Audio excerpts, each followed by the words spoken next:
Your boy is back, and we have some hilarious things going on in the world of camera social media discourse around this DJI Pocket 4P. The first thing I want us to pay attention to is this thing was sent to every single camera influencer that YouTube can offer. I mean, you just type in the search bar DJI Osmo Pocket 4P, and we have influencer upon influencer upon influencer. And there is a going trend that they all jumped on this bandwagon of 2 lenses, 1 catch. Even your boy Cam Mackey got on that bandwagon. They're all in here. Right? This is a huge marketing ploy, a huge push by DJI. We've seen it. It is what it is. I'm the type of person that does not believe in coincidences.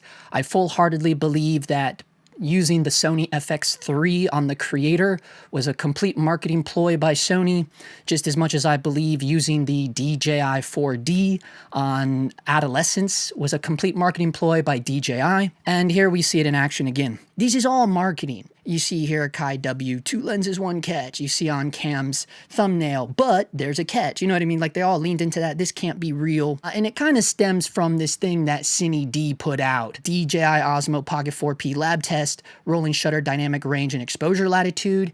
And then when they said that the DJI Osmo Pocket 4P beats the ARRI Alexa 35 in our lab, this is when it got crazy, right? So now I think it broke the internet a little bit, at least for camera nerds, like, oh my God, the Osmo Pocket 4P is going to replace the Alexa 35, as if that would be a realistic thing that anyone would ever consider. And most of us would laugh at that, right? Most of us that understand the reality of cameras and the reality of these dynamic range tests, because let's not forget, the machine that they test these dynamic range in is just a little black box. What is it called? The Xyla? What's the name of it? You know what I'm talking about. What you can reveal in a black box controlled scientific test is very different from the reality of the situation. But even in the exposure latitude test, I think that the Pocket 4P still held like 9 stops in the real world exposure latitude. So that's still really remarkable for a camera that you can literally slide into your front pocket, right? I get it. We even have the Osmo Pocket 3 here, which is a fairly decent camera for what it is. I bought it for Marianne because it's just a camera that literally you can hand to anyone and they can use it. DJI stuff just kind of does everything on its own. I've been saying since day one that any of the Mavic drones basically fly themselves. Look, I'm not going to sit here and say it's not cool what the camera is capable of. The thing that I want to shine a light on is like the kind of delusional world that people can get pulled into by these crazy like lab test battles and all of this. It's cool that CineD does this because I reference their stuff all the time looking for the charts and looking for rolling shutter performance. So let's get into the discourse behind this because it really got people talking. 16 plus stops of dynamic range with almost no noise. We have never seen this so far, not even with the ARRI Alexa 35. That is quoted at CineD. Okay, they said that's not a spec sheet claim. That's Gunther reading the waveform plot from our lab test of the DJI Osmo Pocket 4P, a pocket gimbal camera showing more stops above the noise floor than the best cinema camera we've ever measured. And no, it's not noise reduction trickery. We checked. And then they go on to say, but before anyone declares the Alexa dethroned, the latitude test tells the rest of the story. 9 stops of exposure latitude without noise reduction, territory that until recently only high-end full-frame cameras in RAW could reach. Push it 1 stop further though and things get interesting. So basically it starts falling apart. But 9 stops, again, 9 stops is incredible for a camera that you can literally slide into your front pocket, even if you're wearing old school tight boy jeans, right? Like it doesn't matter what type of clothing you have on, you can slide these Osmo Pocket cameras into your front pocket. That is rad. Keep in mind though, that this newer dynamic range, it's part of this thing with the LOFIC sensor, right? It's a new sensor they put into the wide focal length. I guess it's basically 2 cameras in one, right? It's the same 20 mil focal length of the Osmo Pocket 3, but now it has a brand new LOFIC sensor. And then the other camera that's attached to it is a 60 millimeter focal length. The downside is it doesn't have the same sensor. It doesn't have that LOFIC sensor. So you're not going to have the better dynamic range in arguably the focal length that you would actually want it in. I don't know though, maybe that's not true because 20 mil is very wide and that would be your huge establishing shots. But again, 20 mil is almost too wide for most things because it's the same focal length that's in the Osmo Pocket 3. But something I've noticed with the Pocket 3 is that it's kind of too wide for things that I would want to use it as,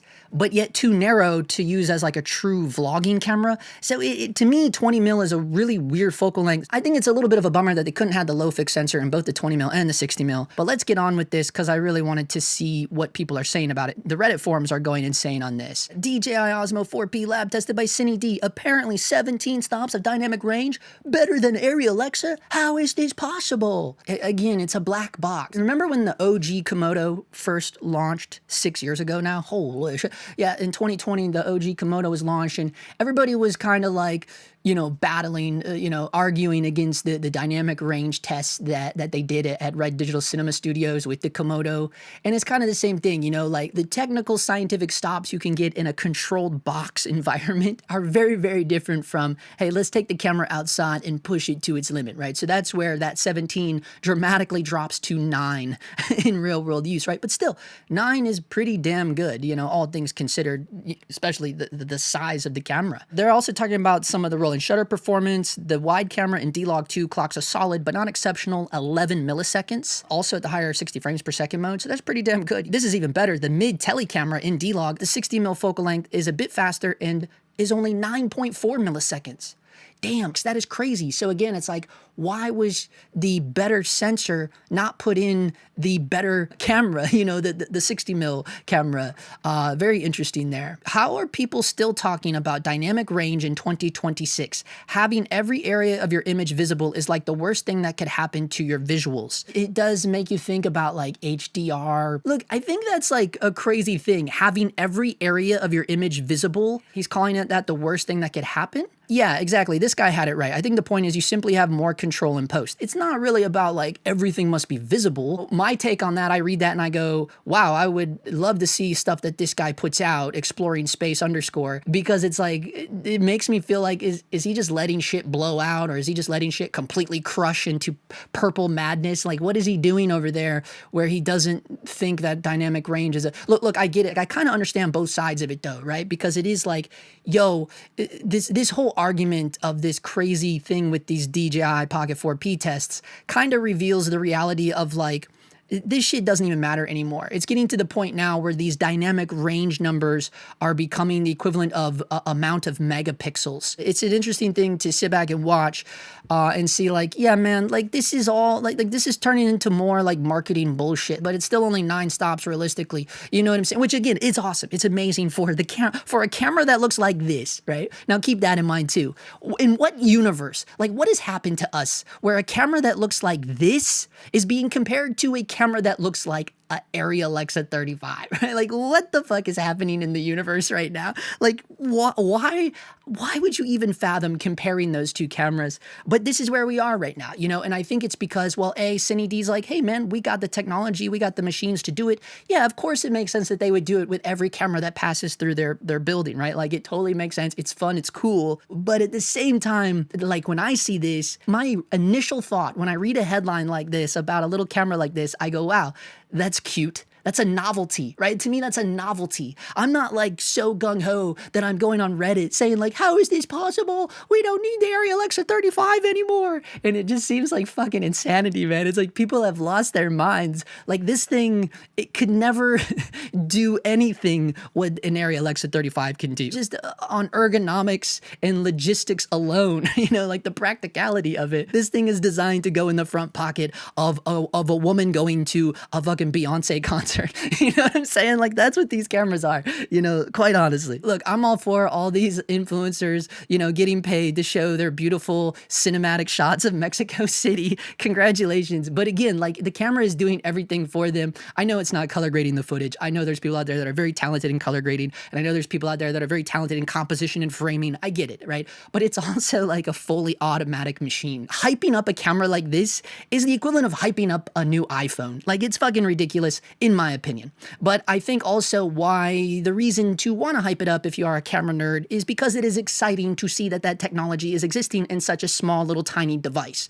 We just need to keep everything in a very grounded mental manner and go, okay, that's cool. Let's see what it can do in an actual machine that we can use on a real set. Look, these things are fun. Don't get me wrong. I use the Osmo Pocket 3 on Freeway Life when I'm skateboarding. It's great for like skateboarding with a little tiny gimbal camera, but that's a weird thing. That's like the Freeway Life is documentary, and I'm using the footage of these Osmo cameras very minimally and mixing it with the real footage that is on a in my opinion, a much more capable camera, because I can, get whatever lens I want to put on it, and I can fully control everything. We're comparing a full frame sensor to a little tiny 1-inch sensor, right? So that is always going to be the biggest thing for me, is the sensor size, right? And that's why I do compare it to a phone. No, having not enough dynamic range to get the grading you want is the worst thing that could happen to your visuals. 100%. Yes. That's why I said this guy's footage must be banding all over to madness, Yeah, because there is still only one camera, Alexa 35, that barely can achieve same highlight latitude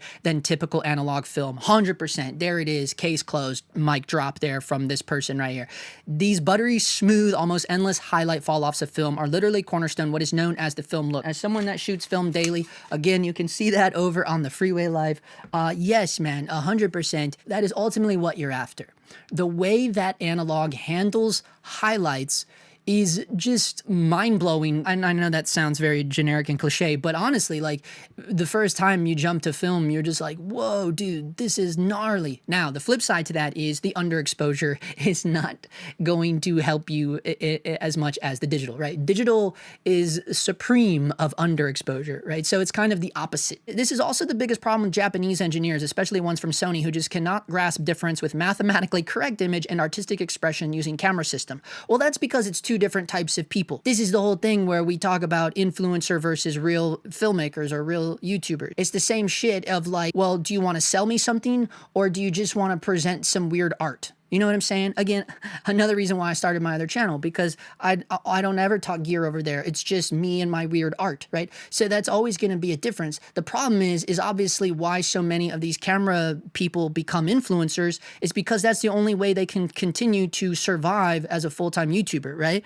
So that is a wicked kind of finger trap that you can find yourself in. You know what I'm saying? Because it's like, yeah, you want to be full-time on YouTube, but if you're just relying on your art, it's going to take forever and it's going to be really hard and slow. So the easiest thing you can do, if you're talented, you get all these brand deals and you start doing the deal, man. And that's what happens, right? Like, this is what I've been talking about for years, That's just what happens. It's the only way that they can survive. So with that, you get all the noise. You know what I'm saying? You get all the noise. You get more of people trying to sell you shit than you do people just wanting to share some shit with you. The reason why these channels become so gear-oriented is because as soon as they kind of take a one-off and they do a video that's more artistic and not really anything trying to sell you anything at all, those videos generally don't do as well. So it is a wicked double-edged sword, right? So that is the trap of being a filmmaker with a YouTube channel. And luckily I was able to go out and create a whole new universe over there on the Freeway Live and do something that I actually care about, And meanwhile, I can still use this platform to kind of call everybody out, right? And kind of hopefully my aim by doing these commentary videos is to keep people grounded in the reality of like, bro, why the fuck, in what universe would you ever compare a camera that looks like this to a camera that looks like an Alexa 35. Just by looking at the two cameras, it doesn't make sense. And especially someone, if you even use these Osmo Pocket cameras, right? You're like, oh, this is a little cute, little adorable thing, It's great that we get this new sensor. It's cool to see technology being created, but we don't need to, lose our minds over it. Look, I love CineD. They do a lot of cool work. It's cool that they do these tests. I review the tests all the time. I love to look and read the tests, whatever. We're nerds, right? But it's also like, they're kind of leaning into it pretty hard. And then you go to YouTube and everyone's pushing it. And it's like, come on. We don't need to be that smart to understand the reality of what's actually going on here. Like, our entire camera industry is being molded by the social media influencing population. You understand what I'm saying? It's a poison. There was a time when new tech would drop and you just acknowledge it for what it is and you go, that's exciting. Can't wait to see how this evolves. We've gone from that to, holy shit, this is like the most badass thing. It's blowing the best cameras off the market. And it's really wild, right? It's really wild to see the wildfire catch when it's so absurd. That's what it is. It's fucking absurd. I think we all need to step back from the ledge a little bit, get away from the absurdity of this thing. And you look, I know, like most of you that watch this channel, you're like, yeah, bro, we understand the absurdity. But you have to understand that, you know, YouTube is a big universe. So there's all dark corners of it. And there's plenty of people that watch my videos that do buy into the hype because I get messages nonstop. So I guess I would encourage you all to find your passion outlet and don't let someone hiring you force you to adopt a dream that's not yours, right? I'm not telling you to quit your job or something, but what I'm saying is it's so important to find your true passion, your creative outlet, right? Where you're not getting paid to do it, preferably, because that will inform you if you actually love whatever you're doing. And once you find that creative outlet that you love to do, you will completely separate from the madness and the absurdity of all this marketing and all this craziness with all these cameras and influencers. And it pulls you back far enough out of the vortex where you go, wow, it is fucking gnarly down there and I don't want to be a part of it anymore. You can get away from the madness and you can get back to reality and understand the absurdity of everything and be like, yeah, that's cute. You know, you understand what I'm saying? That's like my whole response to everything. There you go, guys. We'll see you whenever we see you. You'll definitely see me on the Freeway Live. That's where I'm most active nowadays. Join the Patreon.